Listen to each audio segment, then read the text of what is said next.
Worship. Worship. Do you know what worship is? We intend to, with this 6th series, talk about what worship is. And I believe by the end of whatever we have, God has through us, yet not us, would have known a lot about worship. What is worship?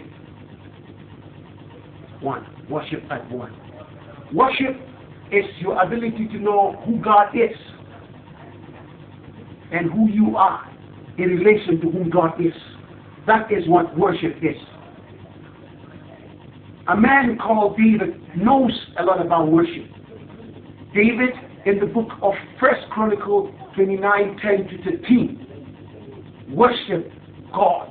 He worshipped God by acknowledging whom God was, knowing that God was all wisdom, all knowledge, all understanding, and accepting before his own people that God was the owner of the kingdom that they were living in.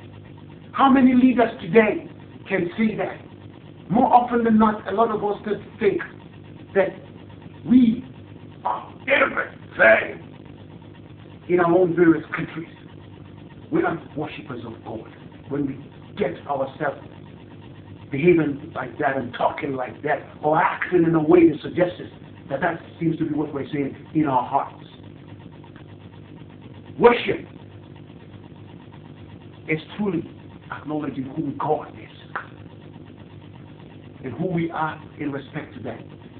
In the book of Isaiah 6:3, angels were saying to each other, "Holy, holy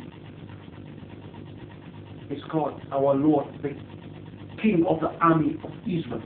All heaven and earth belongs to him."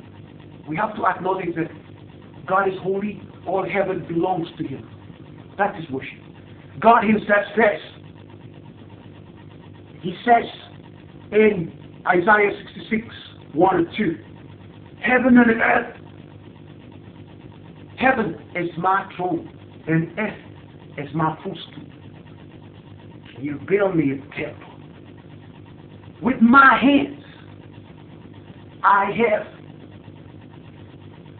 made heaven and earth and all that there is, excepting with the angels, that heaven and earth is full of God's glory." He says, God says, anyone who is contrite at heart and humble, that is somebody that trembles at his word, trembles at Jesus Christ, humbles himself to Jesus Christ, that person, he will be blessed. When you worship God, you will be blessed. When you worship God, you will be blessed. When you acknowledge that you're nobody and God is the one doing everything through you, you make it. Daniel, each time he was asked to speak, he would say, "Not him, God." The same thing with David and Joseph. Worship was what they were doing, acknowledging that God was the one walking through them. Can you and I from today on make up our mind to worship God, acknowledging he is everything, he has everything? David was a shepherd that was made a king simply because he knows the secret of worship. He never ascribed to himself all that he had been able to do. He had always said, God, he told Goliath, God will do it. May we always say God will do it for us, because that is worship. Realizing that we can do nothing on our own. Let us get into worship. Let us worship God by acknowledging that he is all in all. Let us worship God by saying he has done everything through us. Worship God, worship God, worship. Thank you.